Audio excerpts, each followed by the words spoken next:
छान लागतो.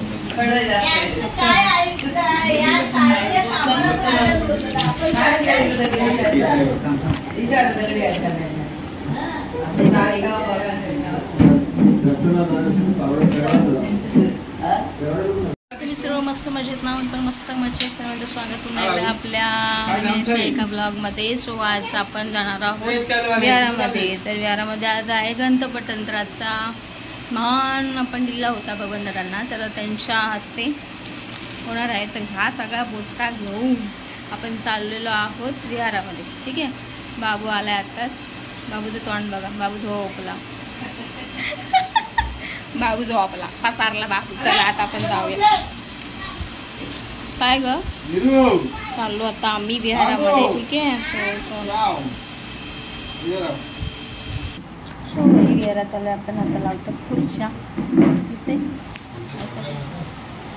कुर्सी लगावी. हा बेलाचं पाणी ते काढ.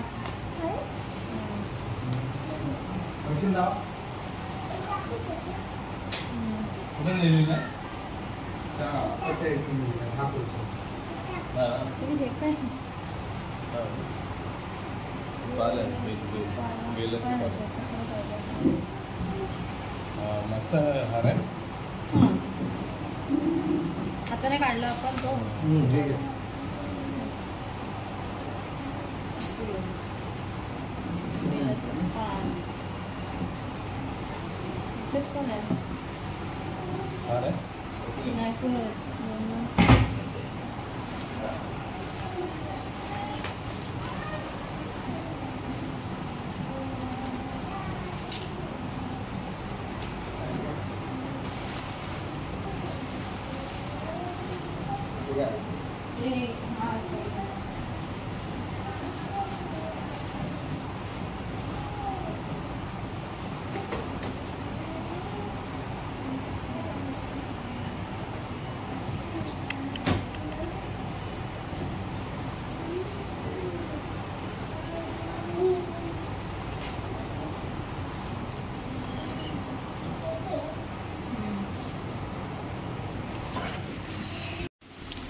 फुलं वगैरे लावते. सजावट करतोय आपण. इकडे साफ करून ठेवलं.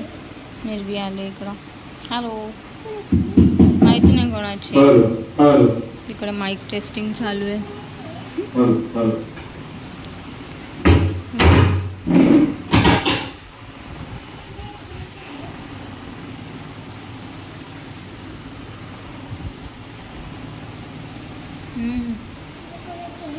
नाव नाही त्याच्यावर. झोया झोया लिहिले. झोया.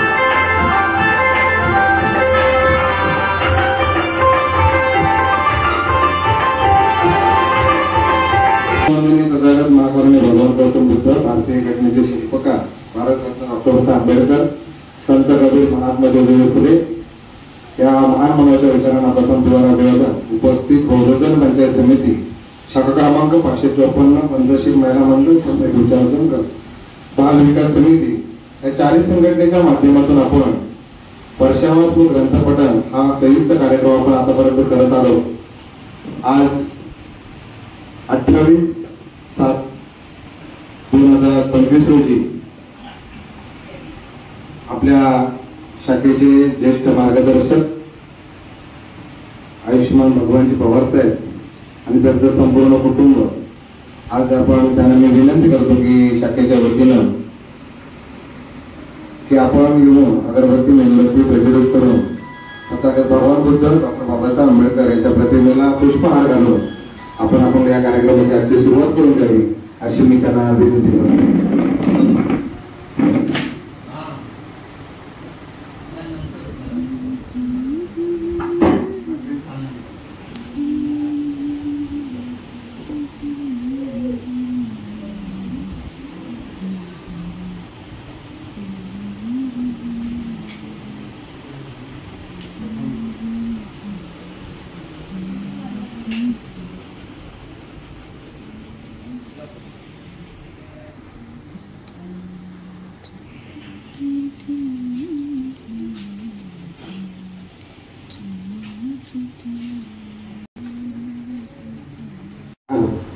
भावाने हात जोडायचे.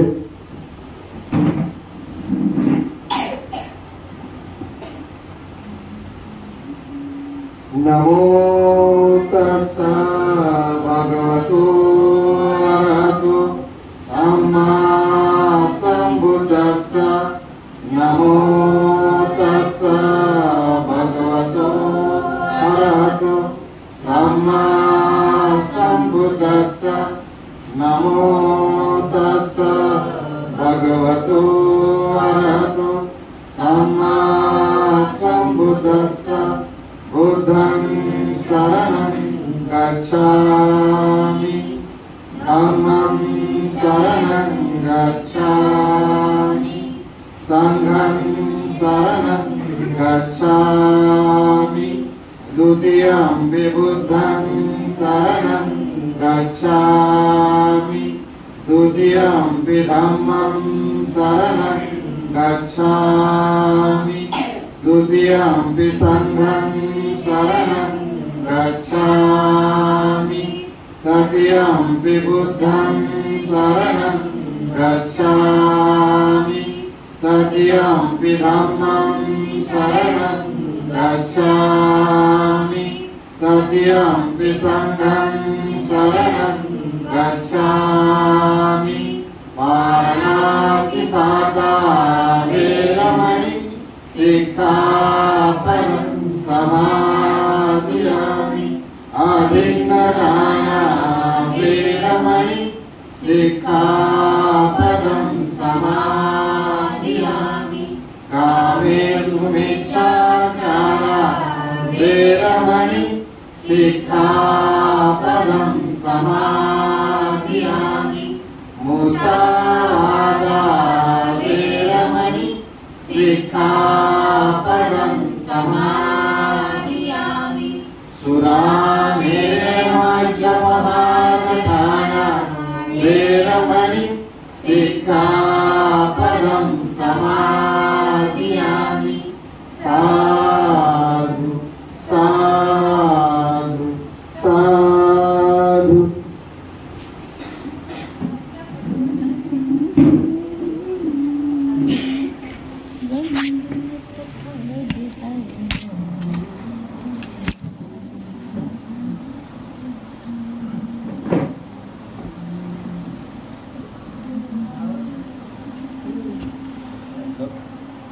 हॅलो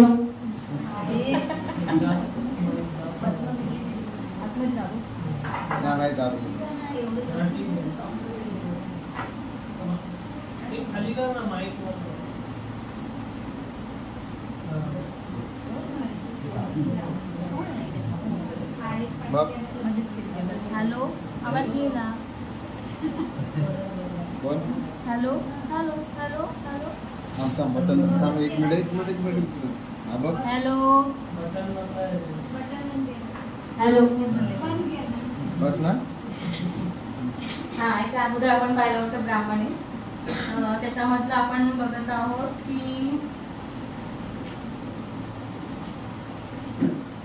ब्राह्मणांमध्ये वेदानंतरचे धार्मिक ग्रंथ ब्राह्मण या नावाने ओळखले जातात. दोन नाही पवित्र ग्रंथच मानले जात होते.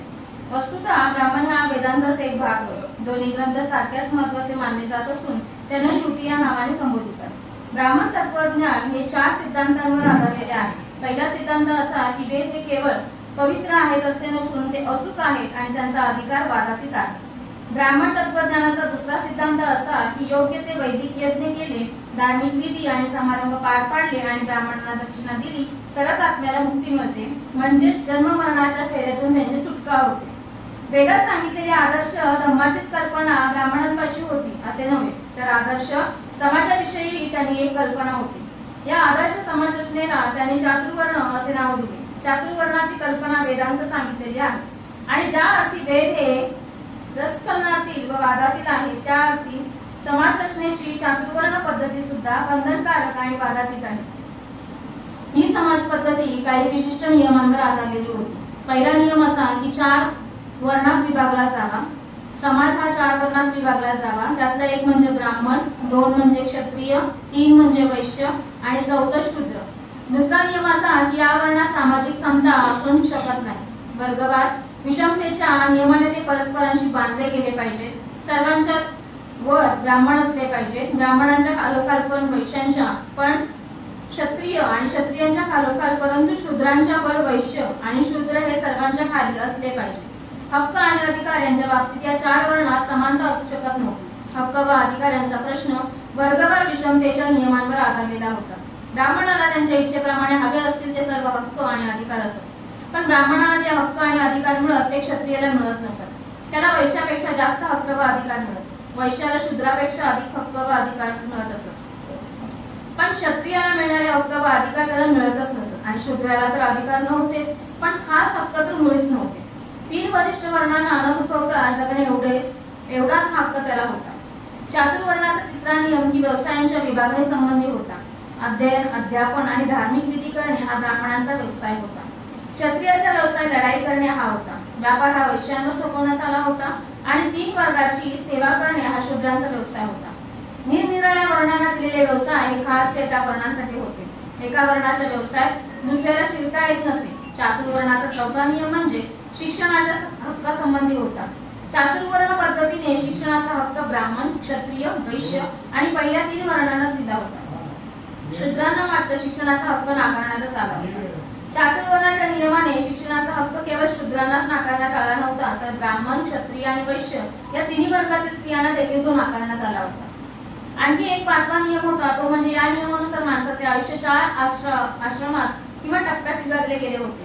पहिल्या आश्रमाला ब्रह्मचर्य म्हणत आणि दुसऱ्याचे नाव गृहस्थाश्रम असे होते। तिसऱ्याला वानप्रस्थ आणि चौथ्याला संन्यास अशी नावे होती। पहिल्या आश्रमाचे उद्दिष्ट अध्ययन व शिक्षण हे होते, दुसऱ्याचे उद्दिष्ट वैवाहिक जीवन जगणे हे होते, तिसऱ्याचे उद्दिष्ट वैराग्य जीवनाची म्हणजे गृहत्याग न करता कौटुंबिक बंधन तोडून टाकणाऱ्या जीवनाची ओळख करून देणे हे होते। चौथ्या आश्रमाचे उद्दिष्ट माणसाला ईश्वराचा शोध घेण्यास व त्यांच्या विलीन होण्यास समर्थ करणे हे होते। या आश्रमाचे फक्त 3 वरिष्ठ वर्णांच्या पुरुषांनाच घेता येत असत। पहिला आश्रम म्हणजे शूद्र स्त्रिया यांच्यासाठी नव्हता, त्याचप्रमाणे चौथाही आश्रम शूद्र व स्त्रियांना आदर्श होता। चातुर्वर्ण नावाची अशी होती की दिव्य आदर्श समाज रचना, तिला चातुर्वर्ण असे नाव देण्यात आले होते। ब्राह्मणाने नियमाला आदर्शाचे स्वरूप दिले आणि कुठल्याही पळवाटा किंवा उणीवा न ठेवता तो आदर्श प्रत्यक्षात उतरला। ब्राह्मण तत्वज्ञानातील 4था सिद्धांत कर्मवाद होता। आत्म्याच्या जन्म मरणाच्या फेऱ्याच्या सिद्धांताचा तो एक भाग होता। ब्राह्मणांचे कर्मवादाचे तत्वज्ञान हे पुनर्जन्म घेऊन जेव्हा आत्मा नव्या देहात प्रवेश करतो तेव्हा तो कुठे जातो आणि या प्रश्नाला उत्तर दिलेले होय यावर म्हणजे ब्राह्मणी तत्वज्ञानाचे उत्तर असे की आत्मा कुठे जातो हे माणसाच्या पूर्वजन्मातील कृत्यांवर अवलंबून आहे। दुसऱ्या शब्दात सांगायचे म्हणजे ते त्यांच्या कर्मावर अवलंबून असते। ब्राह्मणी तत्वज्ञानातील पहिल्या सिद्धांताला बुद्धांचा तीव्र विरोध होता। वेद हे अस्तित्वातील आहेत आणि त्यांचा अधिकार वादातीत आहे हे त्यांचे म्हणणे भगवान बुद्धाने नाकबूलच केले, पण त्यांच्यामध्ये निर्दोष व वादातीत नसे काही नाही। कोणत्याही गोष्टीची फेर तपासणी आणि फेर विचार करण्यास प्रत्यवाय नसावा। माणसाला सत्य पर्यर्थार्थ सत्य समजतेच पाहिजे आणि भगवान बुद्धांच्या मते विचार स्वातंत्र्य आणि सर्वात महत्वाची व आवश्यक बाब आणि सत्य शोधून काढण्याचा विचार स्वातंत्र्य हा एकमेव मार्ग आहे अशी त्यांची खात्री देखील होती। वेद अपौरुषेय आहेत आणि असे मानणे याचा अर्थ विचार स्वातंत्र्याला संपूर्ण नकार देणे असा होतो। या कारणास्तव ब्राह्मणी तत्वज्ञानाचा सिद्धांत भगवान बुद्धांना दोषार्ह वाटला। ब्राह्मणी तत्वज्ञानातील दुसऱ्या सिद्धांतालाही त्यांचा तितकाच विरोध होता। यज्ञामध्ये काही तथ्य असल्याचे त्यांना मान्य होते, परंतु खरा यज्ञ आणि खोटा यज्ञ यात त्यांनी भेद केला। दुसऱ्यांच्या हितासाठी स्वहिताचा त्याग करणे हा खरा यज्ञ होय असे त्यांनी मानले। वैयक्तिक स्वार्थासाठी देवाला प्रसन्न करण्यासाठी एखाद्या पशुचा बळी देणे हा त्यांच्या मते खोटा यज्ञ होता। ब्राह्मणांचे यज्ञ हे बौद्ध देवाला संतुष्ट करण्यासाठी पशूंचे बळी देऊन केलेले यज्ञ असो। अशा यज्ञाचा खोटे यज्ञ म्हणून त्यांनी धिक्कार केला। आत्म्याच्या मुक्तीसाठी जरी असे यज्ञ केले गेले तरी त्यांनीही ते मान्य नव्हते। यज्ञ विरोधी असलेले लोक ब्राह्मणांचा उपवास करून म्हणत की पशुचा बळी देऊन जर एखाद्याला स्वर्ग प्राप्ती होत असेल तर मग त्याने स्वतःच्या बापाचाच बळी का देऊ नये, स्वर्गात जाण्याचा तो अधिक जलद मार्ग ठरेल। भगवान बुद्ध या विचाराशी अंतःकरणपूर्वक सहमत होते, कारण की यज्ञाचा सिद्धांत भगवान बुद्धांना जितका तिरस्करणीय वाटत होता तितकाच चातुर्वर्णाचाही सिद्धांत त्यांना नापसंत होता। चातुर्वर्णाच्या नावाने ब्राह्मणी धर्माने केलेली समाजरचना त्यांनी नैसर्गिक समाजरचना वाटली नाही। तिच्यातील वर्गरचना सक्तीची आणि जुलमी होती। विशिष्ट वर्गाच्या मतलबानुसार तयार केलेली अशी ही समाज रचना होती. मोकळा आणि स्वतंत्र समाज त्यांना पसंत होता. ब्राह्मणांची चातुर्वर्ण पद्धती ही कधीही न बदलणारी कायम स्वरूपाची अशी समाज रचना होती. एखादा ब्राह्मण झाला की तो कायमचा ब्राह्मणच, एखादा क्षत्रिय झाला की तो कायमचा क्षत्रियच, आणि एखादा वैश्य झाला की तो कायमचा वैश्य, आणि शूद्र तो कायमचा शूद्र. ही समाज रचना व्यक्तीच्या जन्मावरून प्राप्त झालेल्या दर्जावर आधारलेली होती. या व्यवस्थेत माणसाचा दुर्गुण कितीही भयंकर असला ना तरी त्यामुळे त्याचा दर्जा कमी होत नसे, आणि त्याचा सद्गुण कितीही मोठा असला तरी त्याचा दर्जा उंचावण्याच्या दृष्टीने या सद्गुणाला काहीही किंमत नसे. योग्यता आणि प्रगती यांना या समाज रचनेत स्थान नव्हते. विषमता प्रत्येक समाजात असते, पण ब्राह्मणी धर्मात जिथे स्वरूप अगदी निराळेच होते. ब्राह्मणांनी सांगितलेली विषमता हे त्या समाजाचे अधिकृत मुक्तत्व होते. समाजावर काढलेले ते केवळ बांधूळ नव्हते, तर ब्राह्मणी धर्माचा समतेवर विश्वास नव्हता. वस्तुतः समतेला त्याला विरोधच होता. ब्राह्मणी धर्माचे केवळ विषमतेने समाधान झाले नाही, तर वर्गवार विषमता हे त्यांचे सार होते. समाजात सुसंवाद निर्माण करण्याचे तर दूरच राहो, पण वर्गवार विषमतेने समाजात चढत्या प्रमाणात द्वेष आणि उतरत्या प्रमाणात तिरस्कार निर्माण केला असून ती अखंड कलहाचे कारण होईल असे बुद्धांना वाटले. 4 वर्णांचे व्यवसाय देखील निश्चित केले गेले होते. व्यवसायाची निवड करण्याचे स्वातंत्र्य कुणाला नव्हते. शिवाय हे व्यवसाय काम करण्याची कुशलता यानुसार निश्चित करण्यात आले नव्हते, तर ते जन्मावरून निश्चित केले गेले होते. चातुर्वर्णाच्या नियमांचे काळजीपूर्वक निरीक्षण केल्यावर भगवान बुद्ध अशा निष्कर्षाला येऊन पोहोचले की ब्राह्मणी धर्माने या तात्विक पायावर समाज रचना उभारली. तो पाया जरी स्वार्थी नसला तरी तो चुकीचा खास होता. त्याने हे स्पष्ट दिसले की चातुर्वर्णाने गर्वाच्या हितसंबंधांकडे तर लक्ष दिले नाही आणि सर्वांच्या कल्याणाचा पुरस्कार तर मुळीच केला नाही, तर खरोखर मुठभर लोकांच्या हितासाठी बहुसंख्य लोकांना राबवण्यासाठी चातुर्वर्णाची योजना जाणून बुजून करण्यात आली होती. आणि या योजनेनुसार स्वतःला मानवश्रेष्ठ मिळवून घेणाऱ्या वर्गाची सेवा करणे माणसाला भाग पाडण्यात आले. दुर्बलांना दडपण्यासाठी व पिळण्यासाठी आणि त्यांना पूर्णपणे दास्यांत ठेवण्यासाठी ही योजना करण्यात आली होती. बंडाची प्रवृत्ती पूर्णपणे मारून टाकण्यासाठी ब्राह्मणांनी गर्भपात तयार केला होता असे बुद्धांचे मत होते. मनुष्याच्या दुःखाला त्याच्या स्वतःशिवाय दुसरा कोणीही जबाबदार नव्हता. दुःखाची स्थिती तो बंड करून बदलू शकत नव्हता, कारण पूर्वजन्मातील कर्मामुळेच तर या जन्मातील त्याची दुःखी अवस्था ठरवण्यात आली होती. ब्राह्मणी तत्वज्ञानाने ज्यांची माणुसकी पार नष्ट करून टाकली होती ना, त्या शूद्र आणि स्त्रिया या 2 वर्गांना या समाज व्यवस्थेविरुद्ध बंड करण्याचे सामर्थ्यच नव्हते. विद्यार्थ्यांचा हक्क त्यांना नाकारण्यात आला होता. याचा परिणाम असा झाला की त्यांच्यावर लादलेल्या अज्ञानामुळे आपली अशी हीन अवस्था का झाली हे त्यांना कळतच नव्हते. ब्राह्मणी धर्माने त्यांचे जीवनोत्तर शून्य करून टाकले होते हे त्यांना समजलेच नव्हते, आणि या ब्राह्मणी तत्वज्ञानाविरुद्ध बंड करण्याऐवजी ते त्यांचे भक्त बनले व ते त्यांचा पुरस्कार करू लागले. शस्त्र धारण करणे हा आपले मानवी स्वातंत्र्य मिळवण्याचा शेवटचा उपाय आहे, परंतु शूद्रांना शस्त्र धारण करण्याचा हक्क नाकारण्यात आला होता. ब्राह्मणी धर्मांच्या वर्चस्वाखाली स्वार्थी ब्राह्मण, सामर्थ्यवान व भयंकर क्षत्रिय आणि धनवान वैश्य यांच्या कष्टाचे बळी पडून शूद्रांना असहाय्य असे करून ठेवण्यात आले होते. आणि अशा या समाज रचनेत बदल घडवणे शक्य होते का? तर ही समाज व्यवस्था ईश्वरप्रेरित समजली जात असल्यामुळे ती बदलता येणे देखील शक्य नाही, आणि या बुद्धांना माहीत होते, आणि म्हणून तर ते नष्ट करून टाकणे शक्य होते. या कारणांसाठी खऱ्या जीवनमार्गाला विरोधी म्हणून ब्राह्मणी तत्वज्ञान बुद्धांनी अमान्य केले. त्या 4 उपनिषदे आणि त्यांची शिकवण. तर उपनिषदे म्हणजे काय? हे वाङ्मयातील वेगळ्या प्रकारचे ग्रंथ होते. उपनिषदे म्हणजे वेदांचा भाग नव्हे, तर कोणताही धार्मिक कायदा यात सांगितलेला नाही असे असूनही उपनिषदे हा धार्मिक वाङ्मयाचाच एक भाग आहे, आणि उपनिषदांची संख्या बरीच मोठी आहे. त्यातील काही महत्वाचे आहे, काही मुळीच महत्वाची नाही. त्यांच्यापैकी काही उपनिषदे म्हणजे वैदिक सिद्धांती ब्राह्मण पुरोहित यांच्या विरुद्ध असल्याबद्दल गणली जात. वैदिक अभ्यास म्हणजे अज्ञान व अविद्या यांचा अभ्यास होय. याविषयी या सर्वांचे एकच मत होते. 4 वेद आणि वैदिक शास्त्र यांचे ज्ञान हे हलक्या दर्जाचे ज्ञान होय, आणि याविषयी या सर्वांचे एकमत होते. वेद हे ईश्वर निर्मित आहे हे अमान्य करण्यात त्यांचे एकमत होते. यज्ञ व त्यांचे फळ, अर्धदैनिक आहुती, ब्राह्मणांना द्यावयाची दक्षिणा या ब्राह्मणी तत्वज्ञानातील मूलभूत गोष्टींना चिटकवण्यात आलेले सामर्थ्य नकारण्याच्या बाबतीत त्या सर्वांचे एकमत होते. तथापि उपनिषदांचा हा काही मुख्य विषय नव्हता. त्यांनी केलेली चर्चा ब्रह्म व आत्मा यांच्यावर केंद्रित झाली आहे. विश्वाला बंधनात ठेवणारे ब्रह्म हे सर्वव्यापी तत्व असून आत्म्याने परमात्म्याचे ज्ञान करून घेण्यातच आत्म्याची मुक्ती आहे. उपनिषदांचा मुख्य सिद्धांत असा की ब्रह्म हे सत्य आहे आणि आत्मा म्हणजेच ब्रह्मच. उपाधी गुंतल्यामुळे आत्म्याला मी ब्रह्म आहे याची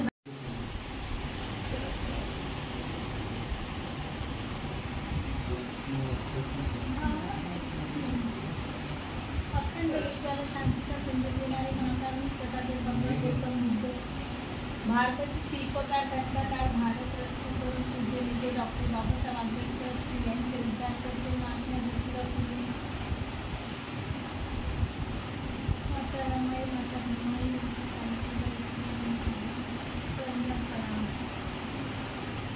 आत्ताच हिने वाचलं मकली गोसावी.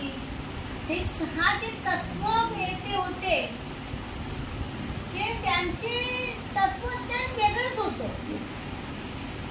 एकाचं होतं खा पिया मजा करा,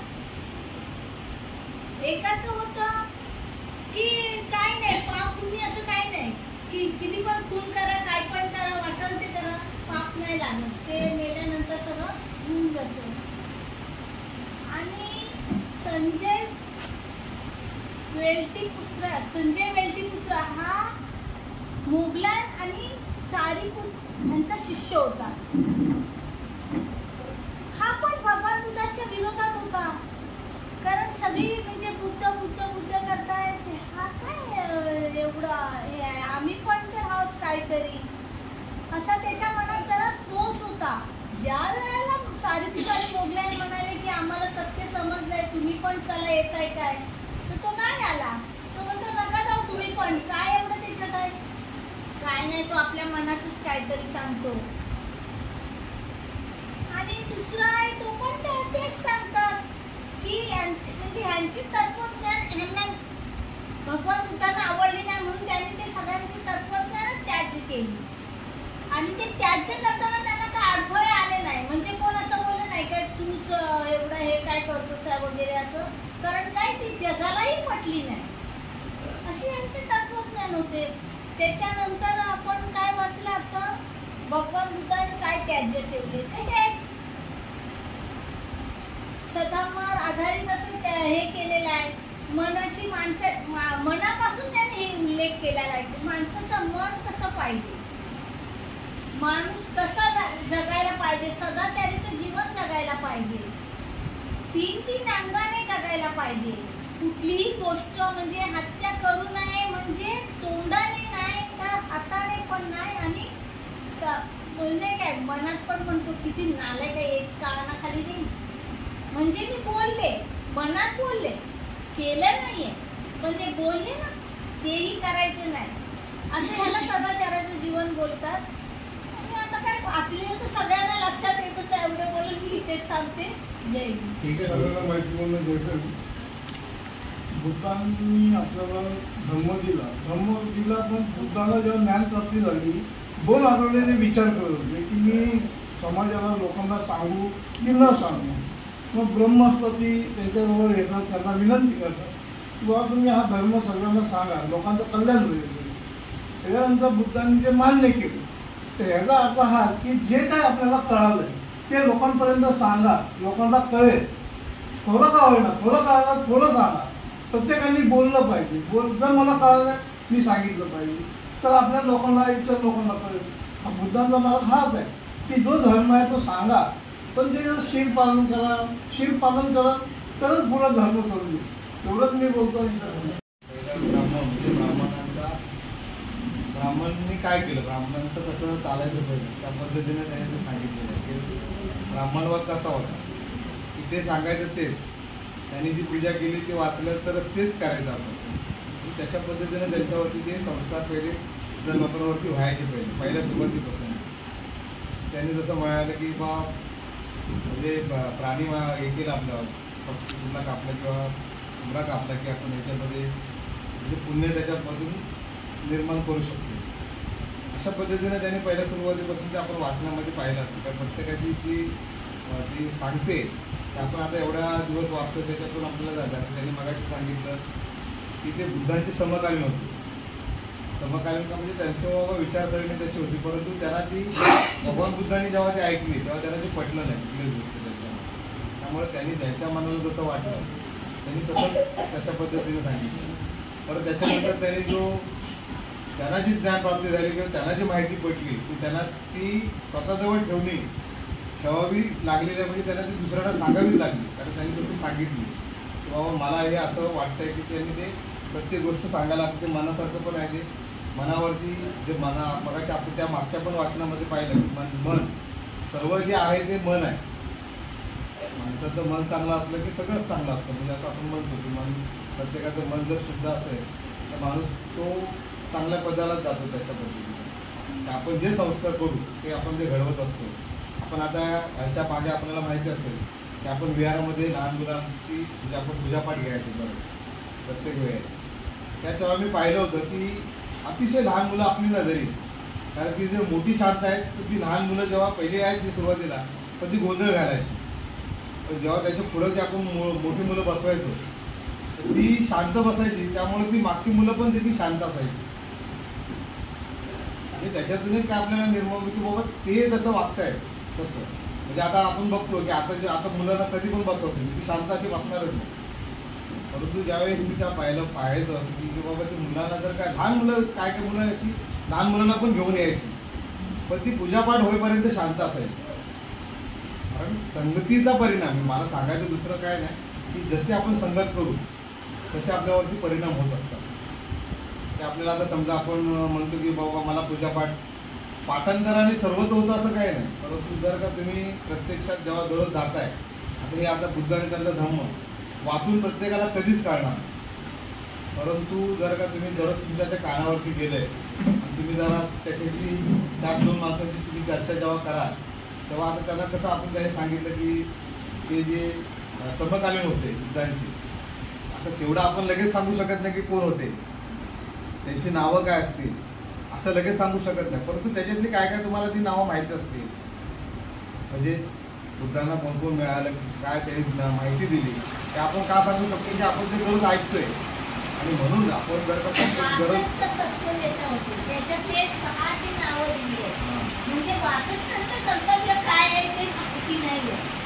त्याच्यामुळेच कसं माहिती पडतं आपल्याला. त्यामुळं आपण ते लगेच ठरवू शकतो. आणि एवढं बोलतो आज आपण सर्वजण आलात तर चारी संघटनेच्या वतीनं आपल्या सर्वांचा हार्दिक आभार मानतो. आज आपण आयुष्यमान भगवानजी पवार साहेब त्यांच्या कुटुंबाला पवार कुटुंबाला आपण मान दिला होता. अशा पद्धतीने त्यांनी आपल्याला हार अगरबत्ती मेणबत्ती सर्व आणि काय गोड आणलेलं आहे. त्यांच्यासाठी आपण एकदा जोरदार टाळ्या वाजवायच्या आहेत. आणि आपण आता सगळ्यांच्या कार्यक्रमाचा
लगेच टाक ना.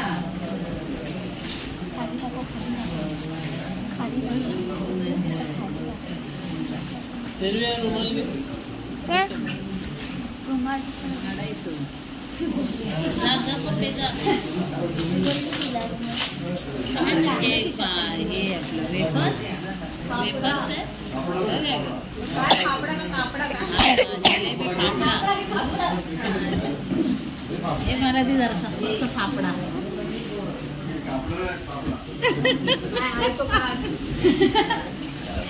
आम्ही कापडा करायला कापडा कापडा बनते का.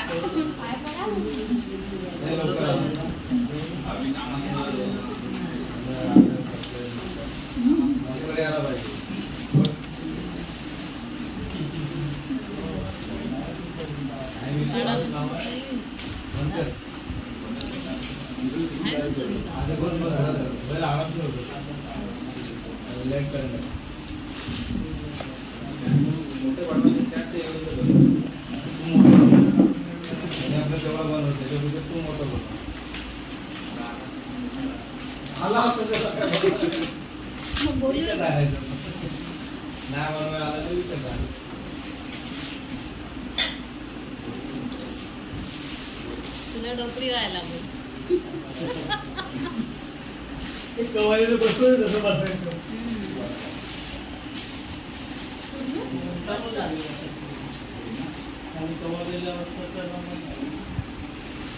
धर्मात तू काही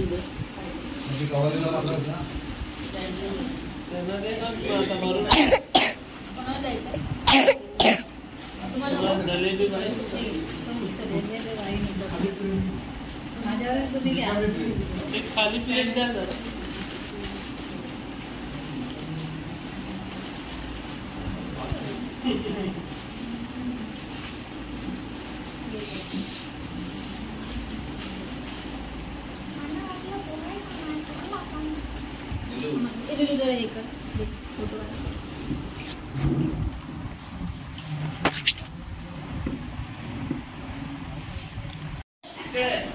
छान लागतं.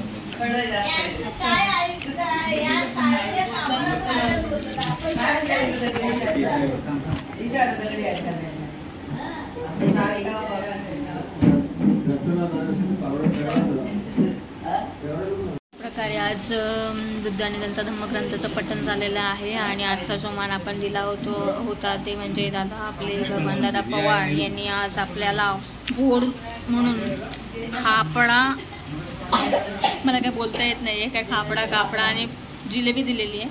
सो अशा प्रकारे गोड असं हे आपल्या ठरल्याप्रमाणे आहे. गेल्या वर्षी पण दिलं, यावर्षी पण दिलं. सो खाल्लेलं नाही, आपण घरी गेल्यानंतर खाणार आहोत. आणि आजचा कार्यक्रम इथेच समाप्त झालेला आहे आणि छान प्रकारे असं सगळ्यांनी सांगितलेलं आहे आणि सगळ्यांची उपस्थिती पण त्या मानाने बरी होती.